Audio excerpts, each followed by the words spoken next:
Bismillahirrahmanirrahim. Assalamualaikum warahmatullahi wabarakatuh. Waalaikumsalam warahmatullahi wabarakatuh. Innal hamdalillah nahmaduhu wa nasta'inuhu wa nastaghfiruh wa na'udzu billahi min shururi anfusina wa min sayyiati a'malina may yahdihillahu fahuwal muhtad wa may yudlil falan tajid lahu waliyyan mursyida. Asyhadu an la ilaha illallah wahdahu la syarikalah wa asyhadu anna Muhammadan abduhu wa rasuluhu la nabiyya ba'da. Allahumma fasholli wa sallim wa barik ala Muhammad wa ala alihi wa sahbihi wa mawalah la haula wa la quwata illa billah. Amma ba'du fa ya ibadallah usikum wa nafsi bi taqwallah wa ta'atihi la'alakum turhamun. Ma'asyiral muslimin wa dzumratal mu'minin rahimakumullah, sahabat nurul iman yang saya cintai karena Allah. Mari sama-sama bersyukur kehadirat Allah Subhanahu wa taala. Di akhir bulan Syawal ini kita masih dapat berkumpul kembali, diberikan umur oleh Allah, nikmat umur, nikmat iman, nikmat Islam, dan nikmat sehat walafiat, sehingga kita dapat berkumpul kembali dan bertemu untuk sama-sama kita thalabul ilmi pada malam ini. Malam ini materinya masih dalam kerangka amal jariah. Ini kali pertemuan ke-6 ya. Kan kita selang-seling soalnya. Sebetulnya kita membicarakan 10 jenis amal jariah.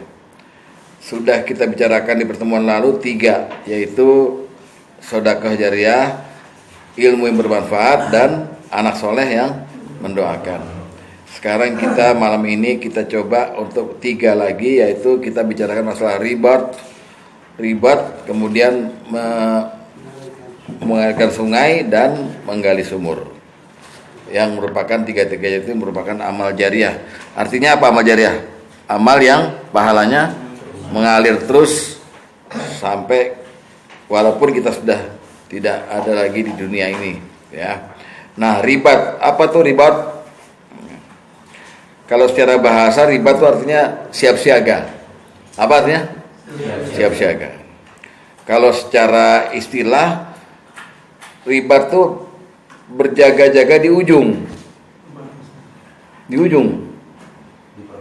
Dulu istilah ribat bukan hanya orang di perbatasan, tapi orang yang megang bendera di perang tuh, Pak. Kalau orang perang tuh ada bendera di depan tuh. Namanya panji tuh. Nah, dia tuh sebenarnya ngasih kode perangnya dimulai. Ya, segala macam. Dan dia yang pertama kali akan kena musuh. Ya kan? Soalnya dia kasih kode, dia maju duluan, dia bertingkah gitu. Zaman Nabi ada satu orang, maaf dia sebenarnya cacat. Kakinya itu seperti saya nih sekarang nih, agak pengkor kiri gitu. Ya. Atau namanya Frankri Gusnan. Pengkor kiri bagus kanan, ya. Begitu dia minta sama Nabi ngelamar jadi pejuang. Nah, saya udah sakit-sakitan nih, udah tua. Saya mau ikut perang. Nabi bilang kamu di rumah aja. Karena perang ini harus orang yang kuat. Enggak, saya mau. Ya udah, karena mau. Lalu Nabi bilang sama keluarganya. Keluarganya enggak mau. Jangan, bapak saya nanti mati duluan. Justru itu dicari. Ya udah, pegang bendera. Gayanya selangit, Pak.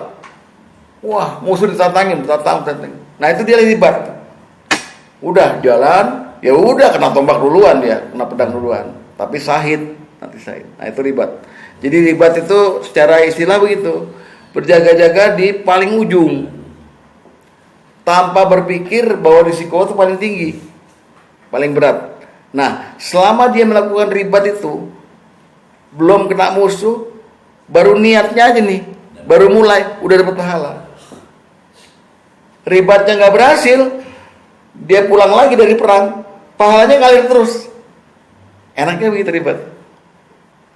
Karena nggak semua orang bisa melakukan itu. Nah, sekarang ribat yang dimaksud di sini ribat yang berjaga-jaga di perbatasan. Di mana orang lain tidur, ya habis maghrib, habis isya tidur sampai besok paginya, orang itu tetap berjaga, mengawasi musuh, siap siaga. Begitu ada musuh datang, dia jadi tameng pertama. Tameng hidup itu ribat, ya. Nah, ribat ini adalah produk turunan, perbuatan turunan dari jihad fi sabilillah. satu ayat dalam Al-Quran menawarkan kepada orang-orang beriman, ya ayyuhalladzina amanu hal adullukum ala tijaratin tunjikum min azabin alim. Kata Allah, wahai orang yang beriman, maukah kamu saya tawarkan satu perniagaan yang dapat melindungimu dari azab yang sangat pedih? Mau yang jawabannya? Lalu Allah jawab lagi, gampang syaratnya, tu'minuna billahi wa rasulih. Engkau beriman pada Allah dan Rasulnya. Wa tujahiduna fi sabilillahi bi amwalikum wa anfusikum. Dan engkau berjihad di jalan Allah dengan hartamu dan dengan dirimu. Dzalikum khairul lakum in kuntum ta'lamun. Yang demikian itu lebih baik bagimu. Jadi pertama kali jihad itu ditawarkan oleh Allah, mau kan kamu? Saya tawarkan satu perniagaan, jual beli. Kamu yang jual, saya yang beli. Jualan kamu, barang dagangannya, hartamu dan dirimu. Hartamu dan dirimu, gitu. Pokoknya saya beli, gitu. Nah, kamu jihad tadi gitu, maka itu lebih baik bagimu kalau kamu mengetahui. Itu di surat Shaf tuh. Nah, sebenarnya yang dimaksud dengan ribat itu adalah di bawahnya jihad. Jihad yang mana? Jihad yang ini, yang kita berperang. Karena jihad model itu ada 4 jihad tuh. Jihad pertama adalah artinya sungguh-sungguh. Ini Bapak bisa lihat di Al-Maidah ayat 35. Ya ayyuhallazina amanu taqullaha wa btaghu ilaihil wasilah. Wahai orang yang beriman, bertakwalah pada Allah dan carilah jalan kepada Allah, dekat dengan Allah. Wajahidu fi sabilihi la'alakum tuflihun. Dan bersungguh-sungguhlah di jalan Allah itu. Nah, jihad yang ini yang pertama ini artinya sungguh-sungguh. Ya kan? Coba lihat dulu Al-Maidah. Al-Maidah 35 ya, Pak Luli? Ya, Al-Maidah 35. Buka. Al-Maidah ayat 35, Pak.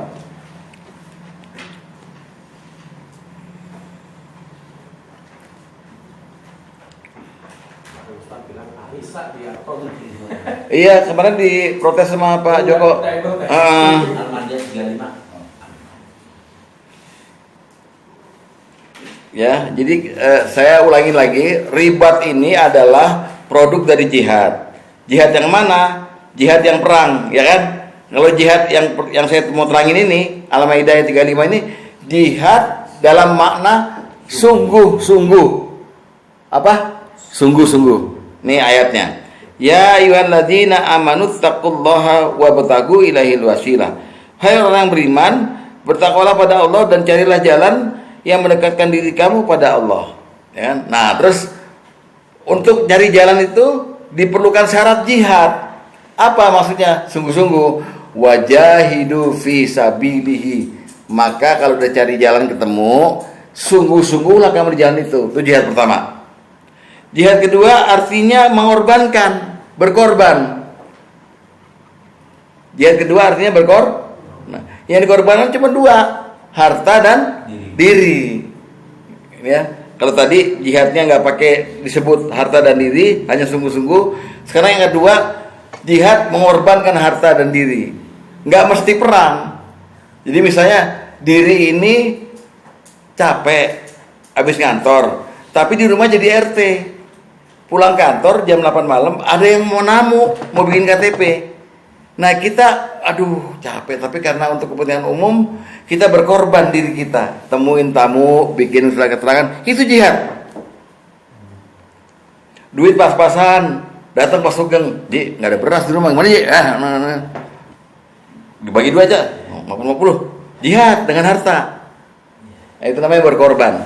Nah ayatnya mana? Ayatnya Surat 49, surat apa ya? Al-Hujurat ayat 15.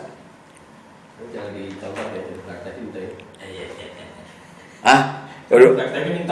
Nggak perlu datang, telepon cukup ya. Surat Al-Hujurat ayat 15. Yuk. Innamal mu'minuna alladzina amanu billahi wa rasulih.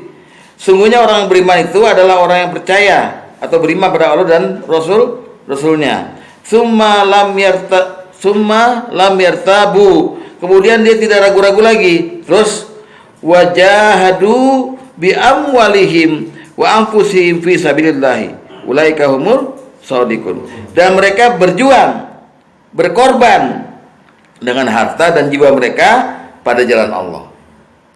Ini jihad yang kedua. Jihad yang pertama tadi apa? Sungguh-sungguh. Yang kedua berkorban. Yang ketiga baru berperang. Ya, perang. Artinya jihad tuh memang dirinya dibuat berperang gitu. Coba buka At-Taubah 73. 73. Ya, At-Taubah.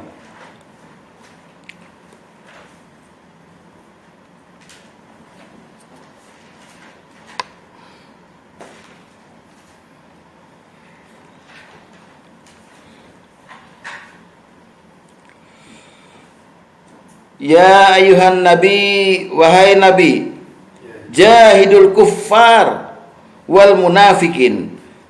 Lawanlah, berjihadlah, ya kan? Berperanglah dengan orang kafir dan orang munafik. Terus apa tuh? Walus alaihim, dan keraslah kamu pada mereka. Nah, ini udah perintah jihad tapi suruh ngapain? Suruh perang. Terakhir, jihad dalam arti mengajarkan, membacakan. Ini model jihad semua nih. Buka yang mengajarkan surat Furqan ayat 52. Surat 25. 52. Surat Furqan ayat 52. 52. Iya, 25 52 ya. Furqannya kan 25. 52. Oke, lihat ya. Fala tuti'il kafirin. Jangan kamu ikut sama orang kafir itu, jangan ngikutin kemauan mereka. Wajahiduhum bihi jihadal kabira. Dan berjihadlah kamu kepada mereka dengan ilmumu, dengan Quran, dengan jihad yang besar.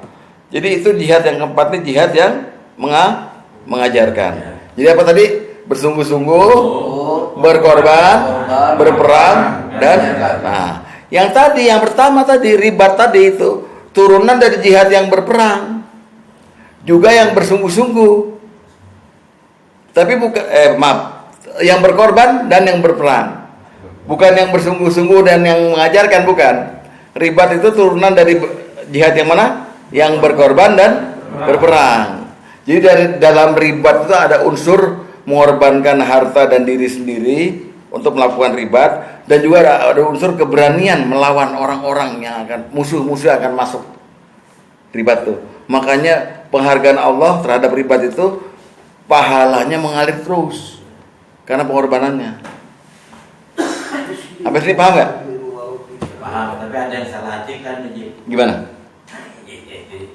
WTS itu salah artikan, dia menjual. Dia cara berdagang menjual diri sendiri juga disalah artikan. Jual diri. Ya. Oh iya. Yang salah artiin cuma ente. Ya lu nggak pernah begitu pikirannya. Jual beli dan berkorban pada diri. Nggak, kita mau nganterin ke satu kalimat yang sama gitu, bahwa ribat itu adalah produk turunan dari jihad. Sedangkan jihad itu ada macam-macam. Di antaranya ada yang artinya sungguh-sungguh, ada yang berkorban, ada yang perang, ada yang mengajarkan. Nah, ribat ini ada turunan dari produk jihad yang berkorban dan berperang. Ada unsurnya itu masuk ke dalam ribat itu. Jadi dalam ribat itu ada unsur keberanian menghadapi musuh, kan dia berjaga-jaga. Ada unsur pengorbanan dia terhadap diri dia sendiri dan keluarganya kan dikorbankan kan. Dia kan berarti di perbatasan tuh. Dan hartanya yang dia bawa untuk dia. Itu ribat. Makanya Allah menghargai banget, dan Rasulullah menjadikan ribat sebagai satu amalan jariah yang pahalanya mengalir walaupun orang itu udah nggak ribat lagi. Dulu pernah ribat dulu. Kalau sekarang ya kita nggak bisa bandingin sama misalnya satpam yang jaga komplek, itu nggak bisa. Tapi kalau orang lihat ribat, misalnya gini. Berjuang 45. Ya, enggak. Bapak misalnya ke BSD. Di BSD itu perumahan elit tuh, Gria Loka segala macam. Karena kluster-kluster tuh. Nah, setiap kluster tuh ada kayak CPM-nya gitu. Satpam yang pakai gitu. Kita ngelihat itu aja berkunjung udah ngeri kan. Wah, ninggalin KTP segala macem. Sebaliknya orang yang di dalam itu merasa aman dengan adanya orang yang jaga itu, ya nggak? Ngerti ya? Jadi itu fungsinya ribat, memberi rasa aman dan tentram pada orang sekelilingnya karena dijagain sama dia semalaman gitu loh. Dalam konteks ribat dalam Quran ini, dalam hadis ini, ribat itu berjaga-jaga, menjaga-jaga satu lingkungan orang atau komunitas dari serangan musuh. Di saat mana orang yang dijaga itu tidur, dianya melek gitu, siap siaga gitu. Buat umpan. Paham ya? Buat umpan. Termasuk TNI di perbatasan juga. Ya iya akhirnya. Nah, akhirnya begitu. Makanya ribat tuh bisa diasosiasikan dengan militer. Dengan militer. Kalau militer kan dirinya udah dikorbankan buat negara kan, sebetulnya, ya kan? Apalagi udah makin naik pangkat, makin harus berani gitu. Ini sekarang jenderal-jenderal makin naik pangkat, makin gendut, perutnya naik. Kaya gitu. Iya, ya. Kecuali jenderal ini. Ya, jadi itu jenis-jenis jihadnya.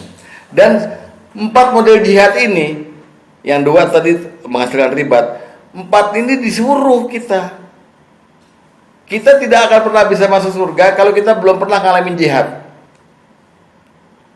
Terserah mau yang mana. Bapak mau ikut perang, monggo.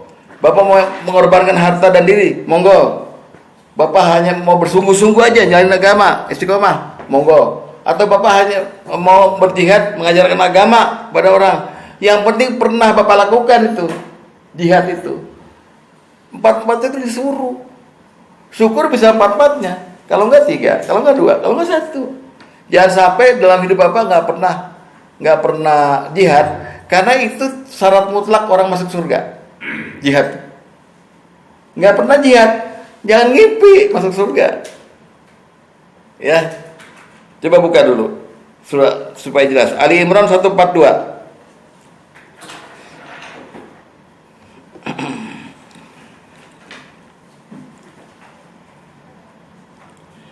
Am hasibatum an tadkhulul jannah.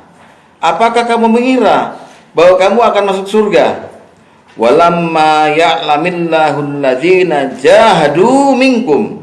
Padahal belum nyata bagi Allah orang-orang yang berjihad di antara kamu. Wa ya'lamas sabirin, dan belum nyata orang-orang yang sabar. Berani berapa tadi? 142. 142. Jihad dan sabar ini. Ya.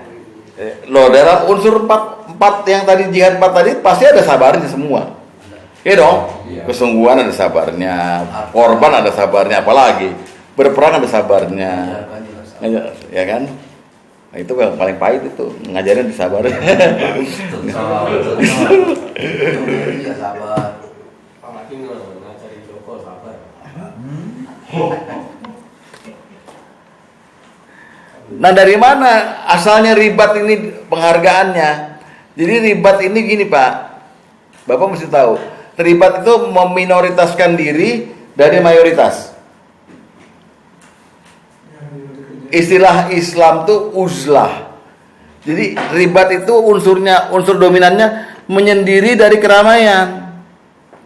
Untuk membuat strategi dan gini deh enaknya. Kalau saya ada di atas, di paling atas, ini ada area parkir. Lalu ada, atau gini deh harus susah banget. Orang main badminton, wasitnya mesti di atas kan, supaya dia bisa melihat segala kesalahan atau kebaikan dari orang yang bermain gitu loh. Nah riba tuh unsurnya begitu.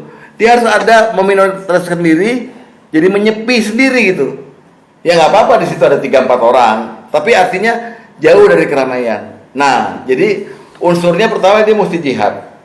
Yang kedua dia mesti menjadi minoritas. Tapi minoritas yang bermanfaat bagi mayoritas gitu loh. Itu ribat. Makanya penghargaan Allah, dia itu berkorban walaupun sedikit tapi untuk yang banyak. Efeknya untuk yang banyak, itu ribat. Ya, paham ya? Coba lihat hadis pertama supaya kita tahu unsurnya jelas. Usulahnya. Hadis yang pertama. Oke, bacain deh. Belum dibacain. Sabar. Sabar. Gue sabar. Dia juga sabar.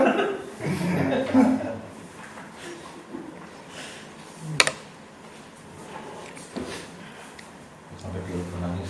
Supaya disuruh baca. Oke, lihat ya. Dari Az-Zuhri dia berkata, telah cerita padaku Atha bin Yazid Al-Laitsi bahwa Abu Sa'id Al-Khudri radhiyallahu anhu berkata, seseorang bertanya, wahai Rasulullah, siapakah manusia yang paling utama? Maka Rasulullah SAW menjawab, ya, mu'minun yujahidu fi sabilillahi binafsihi wa malihi. Seorang mukmin yang berjihad jalan Allah dengan jiwa dan hartanya. Ini yang mana nih? Yang berkorban dan yang perang ya. Oke. Terus orang itu bertanya lagi, setelah itu siapa lagi? Kalau tadi yang berkorban dan yang perang itu paling utama, siapa lagi? Beliau menjawab, lihat jawabannya, lihat. Mu'minun fi syi'bin minasy-syi'abi yattaqillaha wa yad'un nasa min syarrih. Seorang mukmin yang tinggal di antara bukit dari suatu pergunungan dan bertakwa pada Allah dan meninggalkan segala keburukan manusia. Nah, ini unsur pertama kalinya ribat tuh ini uzlah. Dia meminoritaskan diri, nyepi gitu, tapi dia paling bertakwa dan paling banyak manfaatnya untuk orang lain. Itu namanya ribat. Unsurnya di sini, ya. Dari pertama jihadnya turun kepada penyendirian, apa ya namanya, pengasingan ya, apa namanya, mundur dari keramaian lah. Tapi, ya, tapi maksudnya bermanfaat, bukan buat apa, bermanfaat buat orang lain. Jaga-jaga apa gitu. Isolasi diri. Ya, tuh unsurnya. Nah, ini jarang dipikirkan sama orang, karena selalu orang kepengen dilayani. Nah, kalau ini jiwanya ribat nih melayani, dia udah nggak mikir maksiat ribat itu. Orang dirinya jadi korban kan kok, gitu ya. Tuh ribat yang pertama. Sehingga level pertamanya jihadnya tadi, ribat yang paling tinggi levelnya adalah dia mati terbunuh. Level yang paling tinggi mati terbunuh. Inilah yang Allah kemudian berstatement dalam At-Taubah, innallaha yastara, Allah telah membeli dari orang mukmin itu jiwa dan harta mereka, Allah ganti dengan surga. Gitu. Orang yang ribat itu pertama kali maksimalnya dia terbunuh. Buka At-Taubah 110.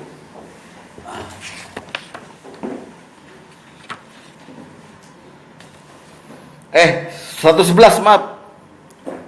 Berapa? 111. At-Taubah 111. Innallaha astara minal mu'minina anfusahum wa amwalahum bi anna lahumul jannah. Sungguhnya Allah telah membeli dari orang mukmin itu diri mereka, jiwa mereka dan harta mereka dibalas dengan surga. Yang kayak gimana yang dibalas surga itu? Yuqatiluna fi sabilillahi fayaqtuluna wa yuqtalun. Mereka berperang pada jalan Allah, mereka membunuh atau terbunuh. Ini unsur pertama. Unsur pertama ribat itu maksimalnya kerugiannya, bukan kerugian, siapa namanya ya? Pengorbanannya ya, mati. Atau nggak mati tapi berhasil membunuh musuh. Jadi tertinggi juga berarti ya. Wih, tertinggi. Terbunuh dan membunuh sama-sama. Iya, sama-sama tinggi. Ya, itu ya. Nah, unsur keduanya, level keduanya tadi adalah bahwa Rasulullah kemudian menjadikan ribat sebagai sebaik-baik jihad. Saya ulang ya. Kalau unsur pertama tadi terbunuh, maka ribatnya sendiri dijuluki oleh Rasulullah sebagai sebaik-baik jihad adalah ribat. Ribatnya udah tertinggi, lalu jihadnya tertinggi, terbunuh, dan sebaik-baik setelah itu adalah ribat. Makanya kalau Bapak bisa pilih nih ribat dan jihad yang dua ini, pengorbanan harta atau mati dalam perang di jalan Allah. Nah, makanya kita ngerti kenapa orang banyak mau ke Palestina, Afghanistan. Karena tawaran Allah, wah luar biasa gitu pengorbanannya. Ya Pak Ustadz, itu berperang. Bagaimana kita membela hak yang benar di saat kita misalnya dibegal, kita lawan, kita meninggal, apa itu tiba-tiba? Itu bukan jihad, itu mati syahid. Oh, syahid. Ya, itu ada di bab mati syahid. Mempertahankan harta, ya, dibegal, kemudian kita lawan, kita mati syahid. Tapi bukan dalam kerangka jihad ini, bukan. Karena ini khusus di perang. Ya, karena ribat adanya di perang, ya, gitu. Oke Pak, sampai sini ya nangkep ya. Kenapa ribat itu dijadikan oleh Rasulullah sebagai amal jariah, sebagai perbuatan yang pahalanya ngalir terus. Seandainya orang yang ribat itu mati, wah luar biasa, pahalanya ngalir terus. Dia nggak mati pun pahalanya ngalir terus. Mati atau nggak mati itu, ya namanya jariah. Jadi kesimpulannya sebaik-baiknya jihad adalah ribat. Ribat, ya. Hadis nomor 4.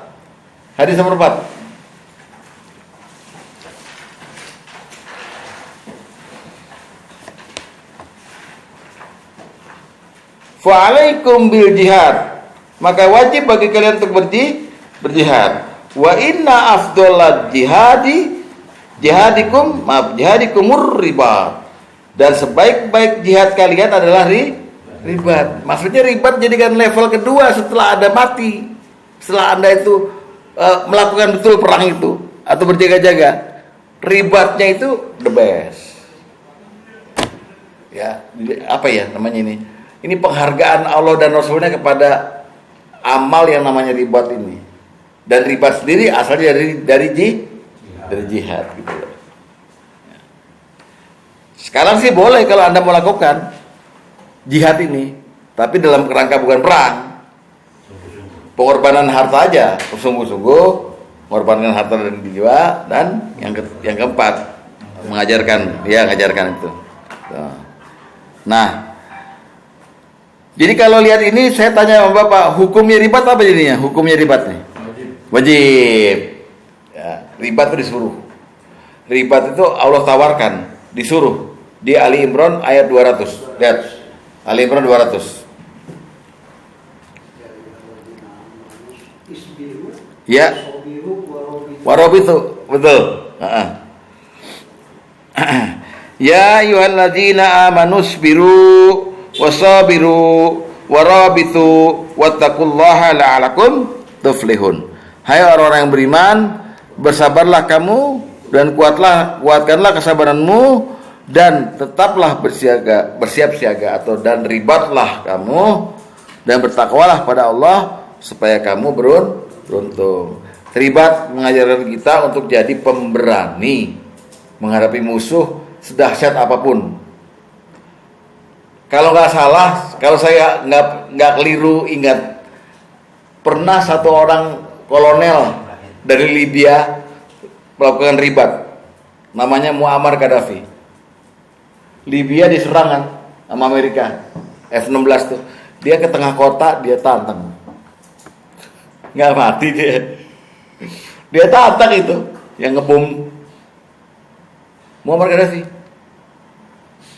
Jadi ribat ngajarin kita berani ngadepin musuh secanggih apapun senjatanya. Bismillah. Karena ada perintahnya setelah ribat, bertakwalah pada Allah. Sedangkan takwa ada unsur apa? Tawakal. Jadi ribat itu amalan yang hebat sebenarnya Pak. Gitu.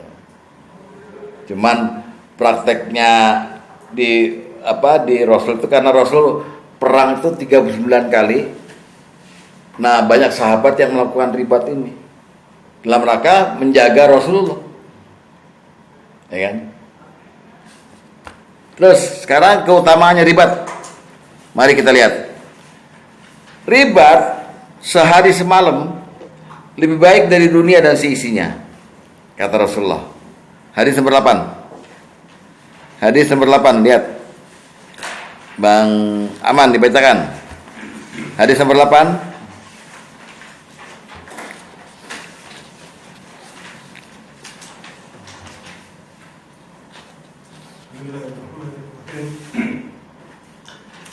Dari Sahal bin Sa'ad Asy-Syu'adli radhiyallahu anhu bahwa Rasulullah sallallahu alaihi wasallam ribatu yaumin fi sabilillah khairun min dunya wa ma 'alaiha. Ya. Ribat bersiaga-siaga satu hari di jalan Allah lebih baik dari dunia dan seisinya. Ya. Artinya pahalanya yang didapat ya. Pahalanya yang didapat sekali ribat lebih baik dari dunia dan seisinya. Nah, kalau dia mati gimana? Lagi ribat mati. Lihat. Hadis nomor 5.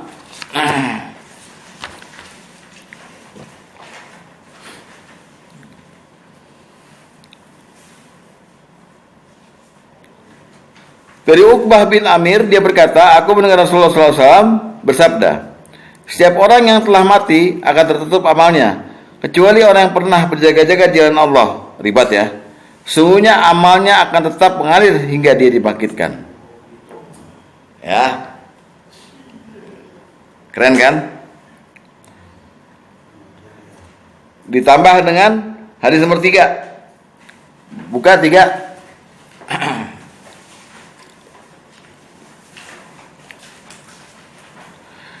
Dari Salman, dia berkata, aku mendengar Rasulullah SAW bersabda, ribat sehari semalam lebih baik daripada berpuasa dan sholat malam sebulan penuh. Saya ulangi lagi, ribat sehari semalam lebih utama, ya lebih baik daripada berpuasa dan sholat malam sebulan penuh. Jika dia mati, jaro alaihi amaluhu alladhina kana ya'maluhu wa ajriya alaihi rizquh. Amalannya akan senantiasa mengalir padanya seperti yang dulu pernah diamalkan, dan mengalir pula kepadanya rezekinya, dan dia akan aman dari berbagai fitnah, fitnah kubur, fitnah hisab dan sebagainya. Tuh. Ya. Jadi sekarang silakan yang mau daftar ke Palestina. Dah. Soal ribat seperti itu aja ya.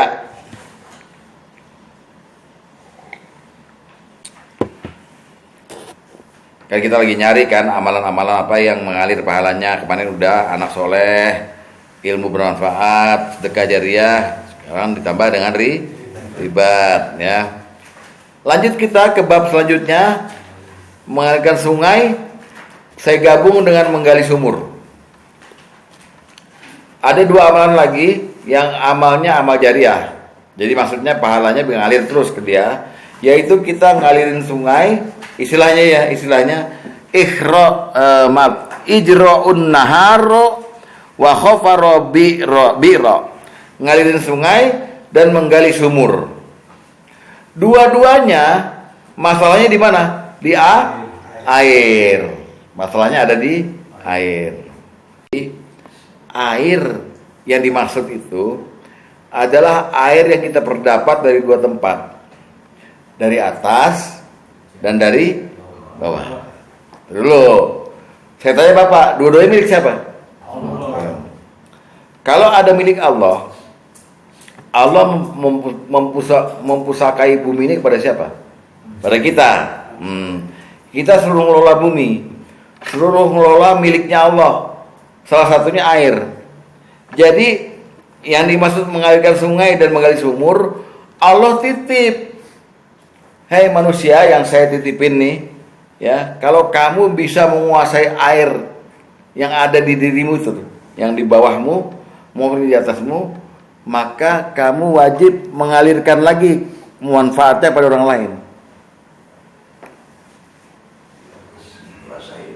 Ya, alirin lagi. Karena itu punyaku, kata Allah, bukan punyamu. Jadi Bapak bayangkan kalau ada orang yang pelit air. Ya, karena memberikan air pada orang lain itu merupakan amalan jariah. Kita nggak nyangka kan? Ya, air buat apa sih? Buat minum, buat mandi, buat apa? Air nih penting. Nah, dulu kita pahami cuma situ, bahwa air itu ya itu aja, yang dari hujan dan dari tanah. Aslinya sebelumnya kenapa air itu penting? Air itu adalah benda ciptaan Allah yang bukan berasal dari bumi. Air itu asalnya dari langit, Pak. Tepatnya air itu ada di bawahnya arsy-nya Allah. Jadi sekarang di atas tuh, di arsy-nya Allah, bawahnya lautan air, Pak. Kalau Bapak percaya, nggak percaya, nggak apa-apa, ente ngarang nih bilangnya. Hah? Itu surga. Tinggal sana di Iya, aras. iya, di aras, ya kan? Di aras. Coba buka dulu surat Hud ayat 7. Surat Hud ayat 7. Surat 11 ayat 7.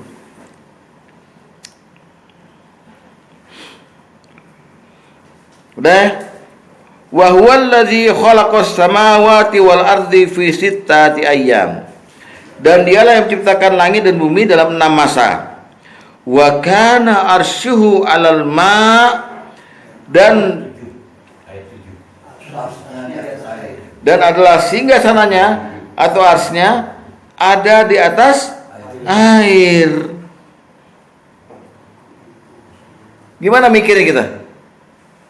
Dalam hadis Nabi mengenai langit pertama, langit kedua, langit ketiga, sampai langit ketujuh, habis itu lautan kata Nabi. Habis itu baru ars. Ada lautan. Dan lautan itu ada 7 lautan, 7 samudra. Dari jarak satu samudra ke samudra lainnya 70.000 tahun. Nah lo, pusing nggak? Berapa banyak air di atas? Cuman kemudian karena kita tuh nggak nyampe otaknya, Allah cuma bilang, kamu tuh pakai deh tuh air yang dari saya, kata Allah. Yang di mana? Yang di atas. Oke.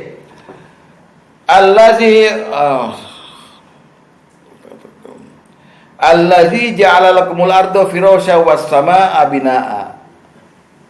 Allah itu adalah zat yang meninggikan meninggikan langit ya, menghamparkan bumi dan meninggikan langit. Wa anzala minas samaa'i ma'a. Dan Allah menurunkan air dari langit. Dari sini. Dari ars ini. Ya kan? Wa anzala minas samaa'i ma'a fa akhraja bihi minas samarati rizqan lakum. Kemudian dari air itu yang saya turunkan ke bumi, Allah kemudian menggodoknya dengan tanah, jadi keluar buah-buahan. Rizqan lakum, rezeki bagi kamu. Coba Bapak lihat, ini hal yang ajaib gak sih? Air ditetesin ke tanah, keluarnya pohon. Buahnya berapa macam buah? Jeruk, semangka, segala macam. Tuh dari air tuh. Gitu loh. Makanya nanti amalan mengalirkan sungai dan menggali sumur untuk kepentingan umum masuk jariah. Karena kita memanfaatkan milik Allah yang sangat berharga ini. Itu pertama, air dari mana jadinya? Dari langit, dari ars, bawahnya ars. Yang kedua, Allah nyatakan dalam Quran, setiap makhluk hidup berasal dari air. Diciptakan dari air. Terkecuali 2 makhluk yang Allah sebut jelas secara khas, malaikat dan jin. Dari cahaya dan dari api. Semua makhluk selain itu, apabila dia diberi kehidupan, maka dia asalnya dari air, asal mulanya. Ya, ini buat akidah Bapak. Ya, mau Bapak bilang dari apa, Allah bilang dari air semuanya. Ya. Lihat. Surat Al-Anbiya ayat 30.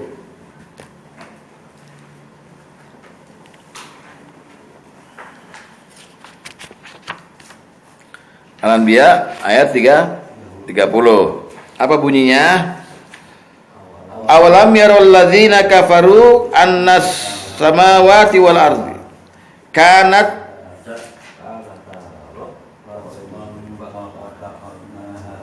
Nah, sampai situ dulu. Apakah orang-orang kafir tidak mengetahui bahwasanya langit dan bumi itu keduanya dulu adalah satu, kemudian kami pisahkan keduanya. Wa ja'alna minal ma'a kullasyai'in.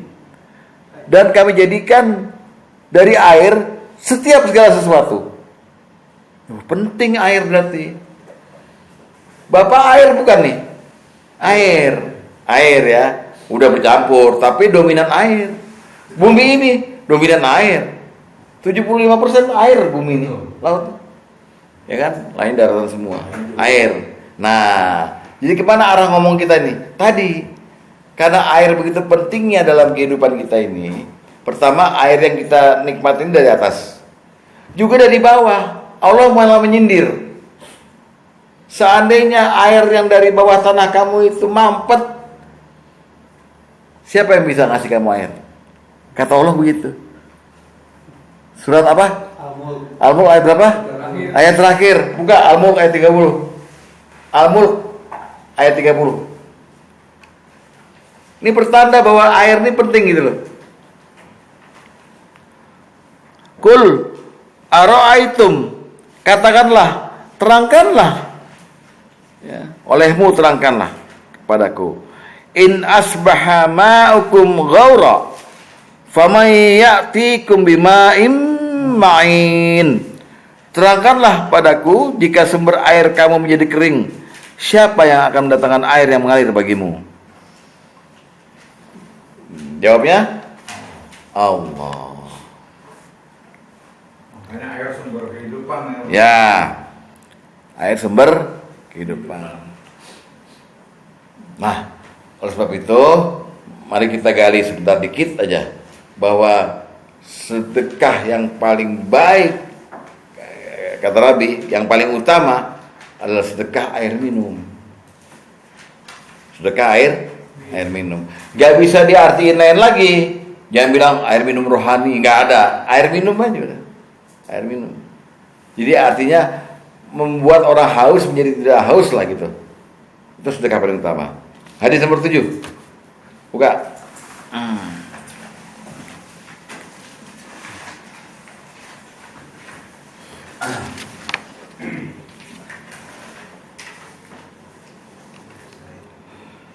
Dari Sa'id bin Al-Musayyab, dari Sa'ad bin Ubadah, dia berkata, aku bertanya, wahai Rasulullah SAW, sungguhnya ibuku telah wafat, bolehkah aku bersedekah untuknya?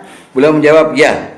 Aku bertanya lagi, sedekah apa yang paling utama? Beliau menjawab, memberi air minum. Jadi di sini cuma dibilang memberi air minum, maka caranya zaman dahulu, zaman Rasulullah ada dua. Kita bisa punya wilayah yang yang kelewatan sungai, sungainya kita belokin, kita bikin dia kayak apa ya Pak, kayak toren ya, kayak perampungan air. Air itu kita kasih ke masyarakat. Silakan yang mau ambil, silakan yang mau ambil. Tuh, pertama. Yang kedua, kita punya tanah, gali sumurnya, beli pompa, hajar, kasihin orang. Silakan wudu, silakan mandi, silakan apa. Jangan pelit-pelit sama air. Karena sedekah air. Selama air itu kepake, mati kita, air itu dicicipin sama binatang, sama pahalanya jariah luar biasa. Gitu loh. Kan hebat kan air ini, ya kan? Kalau dibilang misalnya gini, oke lah kita nggak punya gitu-gituan, tapi kita punya duit. Apalagi punya duit, ya kan? Bikin apa, yang semua orang bisa nikmatin air kita lah gitu. Nggak usah gitu juga. Bahkan Rasulullah menawarkan siapa yang memberi minum orang yang berpuasa, misalnya gitu. Sakahullah min haudi. Allah akan memberikan air minum dari telagaku. Yang kalau minum setetes, seteguk, syarbatan seteguk, tidak akan haus sampai dia masuk surga di hari kiamat nanti. Artinya air ini efeknya dulu luar biasa ya. Kita kasih air ke orang, kita dapat air yang membahagiakan kita. Ya, air tuh. Sama ya. Terus bentuknya juga bisa gini. Orang tua kita, siapa kita meninggal, kita hadiahi dia, ya, jariah untuk dia, bikin sumur, namanya nama dia.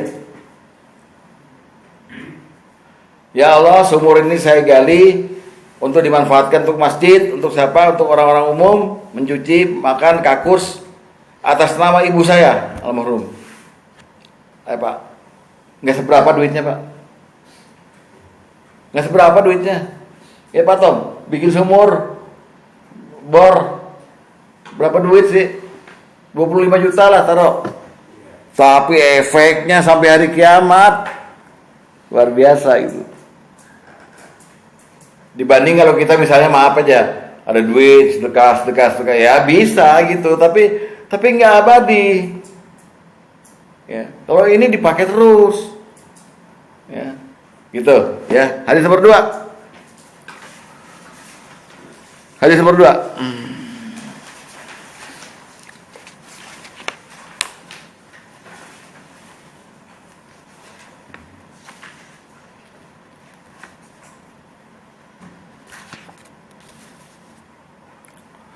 Dari Sa'ad bin Ubadah bahwa dia berkata, wahai Rasulullah, ibuku telah wafat, sedekah apa yang paling utama? Beliau bersabda, air. Kemudian Sa'ad menggali sebuah sumur dan mengatakan, hadhihi li ummi Sa'adin. Sumur ini adalah untuk Ummu Sa'ad. Nah, gitu ya. Coba Bapak ya, kalau yang punya rezeki yang lapang, rezeki yang luas, apa yang bisa kita persembahkan selain doa, juga sedekah air. Luar biasa Pak, bener asli. Ya, jadi gini deh, pokoknya siapa yang ngasih makan orang di dunia ini, Allah kasih makan di akhirat. Siapa yang memberikan minum pada orang yang haus di dunia ini, Allah berikan air minum dari Rahul Maktum di surga nanti. Gitu. Luar biasa. Bahkan bukan hanya kepada manusia, yang ngasih minum kepada hewan yang kehausan, Allah ampuni. Itu air tuh Pak, ini masalah air doang nih, ya. Buka hadis nomor 9. Hadis nomor 9. Dia tolong baca deh. Bismillahirrahmanirrahim. Dari Abu Sa'id Al-Khudri dari Nabi SAW beliau bersabda, siapapun seorang muslim yang memakaikan pakaian kepada muslim yang lainnya karena dia tidak berpakaian, maka Allah akan memakaikan kepadanya pakaian dari pakaian yang menjauh di surga. 2. Dan siapapun seorang muslim yang memberikan makan kepada muslim lainnya yang dalam keadaan lapar, maka Allah memberikannya makanan dari buah-buahan di surga. 3. Dan siapapun seorang muslim yang memberi minum muslim lainnya yang dalam keadaan haus, maka Allah akan memberinya minuman Rahul Maktum dari surga.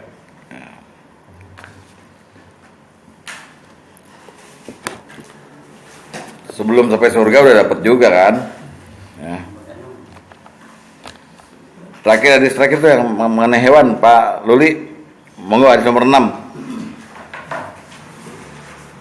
Ampunan. Gara-gara ngasih air aja diampunin loh. Dari Abu Hurairah radhiyallahu anhu dari Rasulullah SAW. 6. Beliau bersabda, seorang wanita berzina telah mendapatkan ampunan Allah. Wanita itu melewati seekor anjing yang menjulurkan lidahnya di pinggir sumur. Anjing ini hampir saja mati kehausan. Melihat ini, wanita itu melepas sepatunya lalu mengikatnya dengan penutup kepalanya. Kemudian dia mengambilkan air untuk anjing tersebut. Wahufirolaha didalik. Dengan sebuah perbuatan itu, ia mendapatkan ampunan dari Allah Azza wa Jalla. Ya, amin. Semoga kita bisa mengamalkan ini semua.